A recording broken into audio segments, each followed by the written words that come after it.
Hey, welcome back to Berg Bites on the ThunderPals YouTube channel. I am Iceberg Mike, and I'm here with more questions from you guys. The first question we got is from Tsubasa.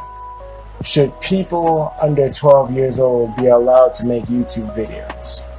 No. Next question. Who said that? Who the fuck said that?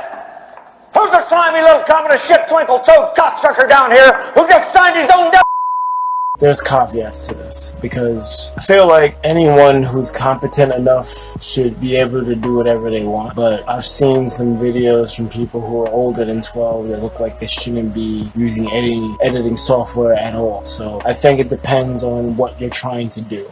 If you're just making shitpost videos, you probably shouldn't do it till you kind of know what you're doing, because if you just put anything in the editor and shit it out, spit it out, it's not gonna, it's gonna be cringy. And I know people like to throw things around like, oh, this looks cursed or this looks cringy, but there's levels to it. I think it's more inexperienced people shouldn't be allowed to make videos, not necessarily someone who's young. You know, maybe someone is gifted and they can tell what they need to tell or make a funny video without having to resort to stuff like this.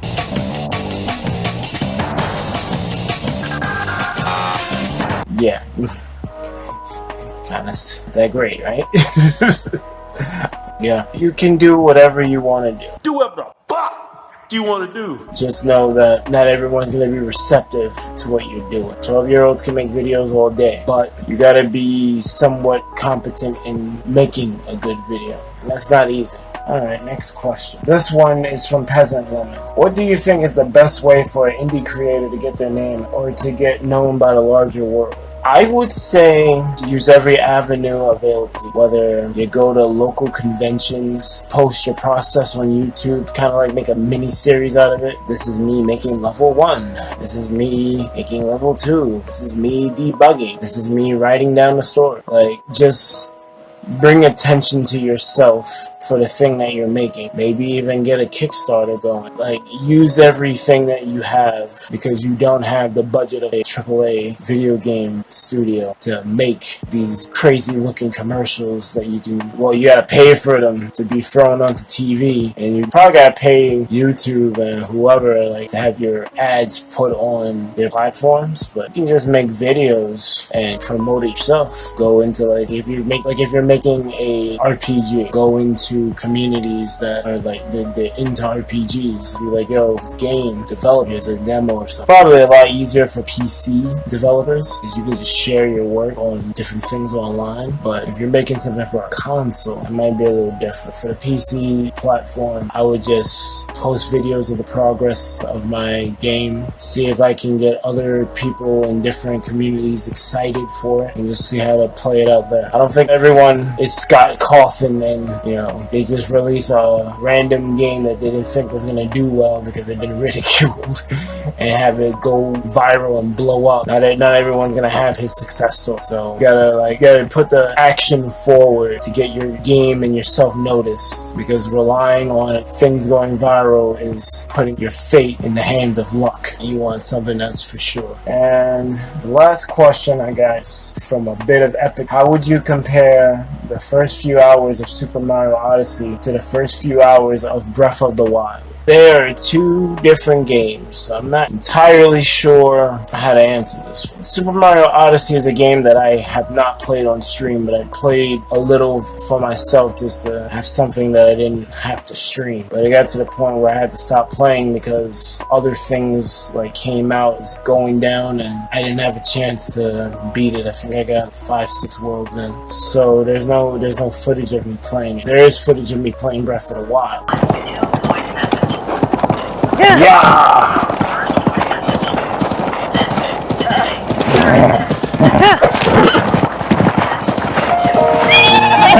You ran into the wall, not me.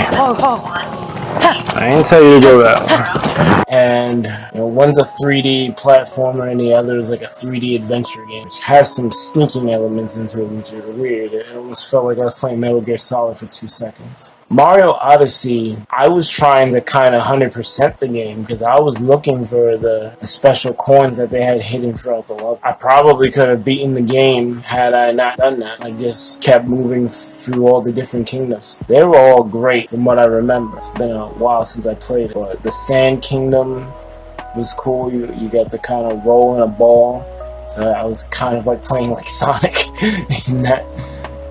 That was cool.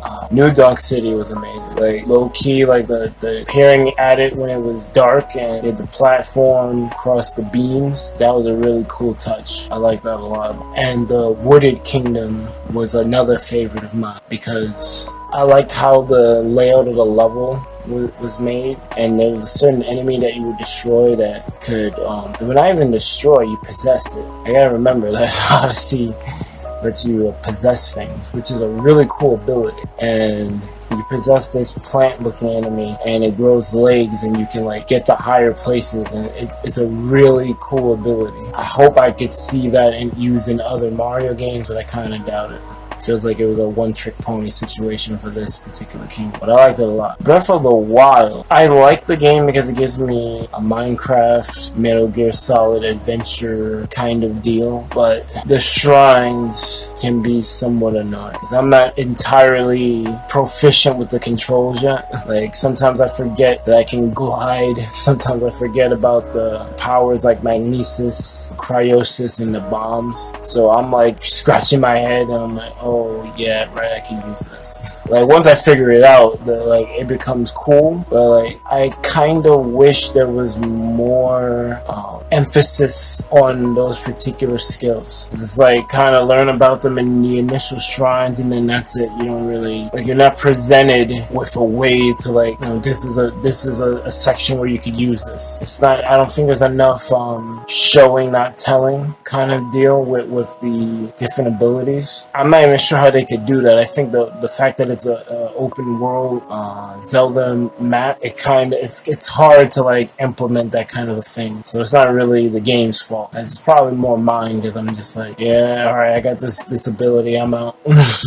And then later on, the later shrines are like, you gotta use this ability, but they're not gonna tell you outright. You gotta figure it out on your own. Like there was this one shrine where you had to use cryosis to make a step to get to a hidden treasure chest, but I didn't realize it right away. The chat had to help me out, so that was interesting. But I like both games, and I probably have to restart an Odyssey playthrough so I can have streamed footage of it. But I enjoyed both games in their first few hours. I like them for different reasons. I like Odyssey for its fresh take on certain things in a 3D platformer. The possession is really cool because it's kind of like using the imp possession thing in Dreams to like move the cursor to a dummy or a puppet character, and then you move them through the level. But it reminds me of that, and I like that, the whole possession thing. It's really cool. And some of the things you have to do, like objectives, like in the Sand Kingdom, there's an objective where you gotta possess a bullet bill and go like a certain pathway to get to a power move, but the bullet bill only lasts for so long, so you gotta pick your route carefully. There's some really cool platforming feats in there, and then the whole 2D sections with Mario going on the side of a wall, kind of like a Link Between Worlds kind of deal. I think that's cool. For Breath of the Wild, I think the coolest thing is just to be able to look at the world. Like, the world looks so cool, and like, oh, I could go here or I could go there. The enemies kind of messed that up a bit because they're like, I want to go this way, but if I go there, I'll die. That I liked just how open and inviting it is. That weapon durability, though, I really don't want to harp on that, but it really gets me tight.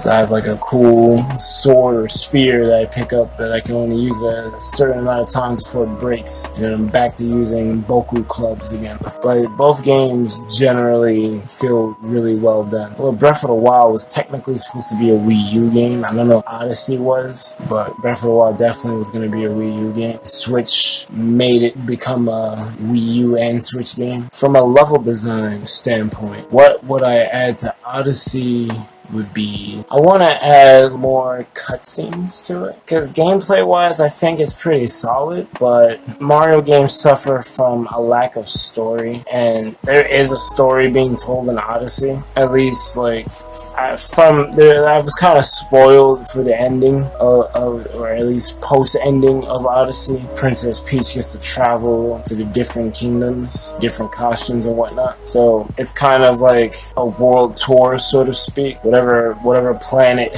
whatever universe that the Mario stories take place in, like, you could kind of have Bowser go through the different kingdoms and, like, you know, just dumb cutscenes of him talking about his nefarious plan or whatever. Maybe some banter between Peach and Bowser, so it's not like... Cause every time you see Peach get kidnapped, it's awesome. She's silent, except for screaming for Mario, but it's like she just lets it happen. And like in the RPG games, she's a little more snarky. I would kind of like to see some of that translate into the mainline platforming games. Like, give her some character, not just... I mean, she's gonna be a damsel in distress. She's been typecast into that for the longest. But I want to see her, like, you know, try to fight back a little bit. It's like you want to be with Bowser for a little bit. Like, I'm tired of Mario. Come on, B.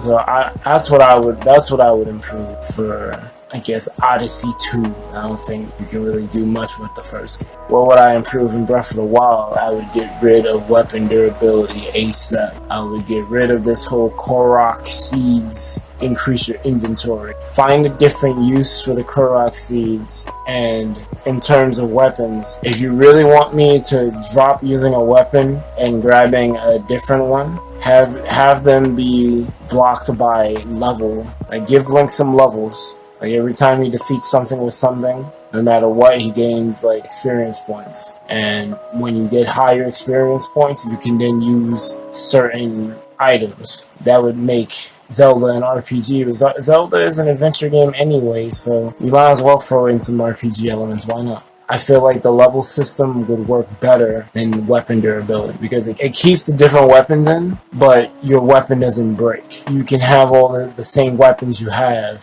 but if you find a weapon you're particularly fond of, you won't lose it after swinging it 20 times. Or alternatively, if you want to keep weapon durability in, at least have a way to repair the weapons. Now, I'm only a few hours into the game, so I don't know if something like that exists later on. Early game, I'm not a fan of the weapon durability. It just, like, I'm swinging on something. You're a weapon, bro. Damn it. So I would get rid of that or modify it so that it's not as annoying. I am not a fan. And that's all I got for this week's Berg Bites. Thank you so much for listening. Make sure to follow us on all our social medias, and we stream on Twitch, so I'm gonna need you to, like, go there and follow. And if you want to discuss more about the topics that I talked about here or anything else video game related, we'll come through. We'll shoot the shit. Like, comment, subscribe, and most importantly, you guys have a good ThunderPals on.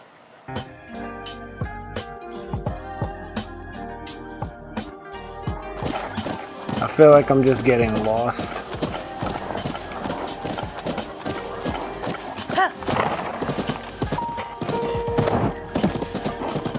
And this horse don't want to act right.